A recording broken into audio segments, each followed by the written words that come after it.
La palabra de Dios es tan importante en la vida del cristiano como lo es el alimento diario para nuestro cuerpo.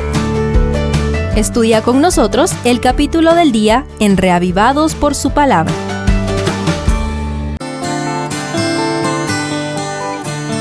Oseas 9 pareciera llevarnos a la consumación del divorcio entre el divino esposo y su amada nación. Analicemos algunas frases para contemplar el perfecto amor de Dios por encima del irracional pecado. Primero, amaste el salario de rameras. El verso 1 explica por qué fracasó el matrimonio de Efraín y Jehová. No te alegres, Israel, no saltes de gozo como otros pueblos, pues has fornicado al apartarte de tu Dios.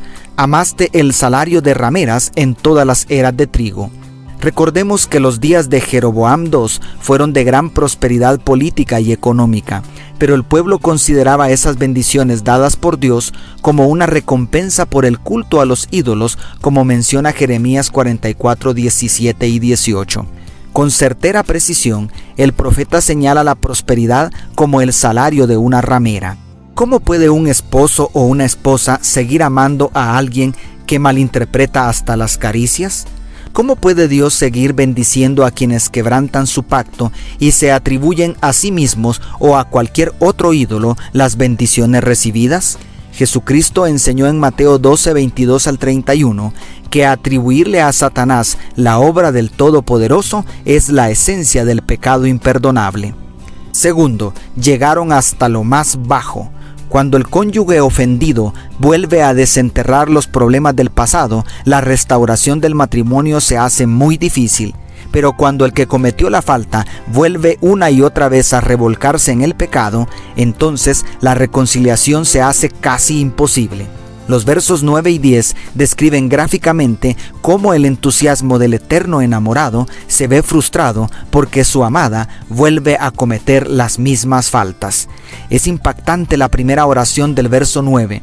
Llegaron hasta lo más bajo en su corrupción, como en los días de Gabaa, porque nos recuerda el abuso cometido en contra de la concubina de un levita registrado en Jueces 19. El Señor estuvo dispuesto a perdonar esta falta y la de Baal peor, señalada en el verso 10. Pero el pueblo reincide descaradamente. ¿De qué serviría perdonar a tu pareja si siempre vuelve a cometer el mismo error? Los pecadores necesitamos algo más que perdón. Necesitamos ser transformados. Pero eso requiere algo más que fe. Debemos rendir nuestra voluntad al divino alfarero para que nos moldee a su semejanza. Cuando un matrimonio enfrenta una crisis grave, solo queda una salida: enterrar el pasado para siempre y permitir que el Espíritu Santo nos haga una nueva creación. Y tercero, los echaré de mi casa, ya no los amaré más. Toda la maldad de ellos se manifestó en Gilgal. Allí pues les tomé aversión por la perversidad de sus obras, los echaré de mi casa, ya no los amaré más. Todos sus príncipes son desleales, declara el verso 15.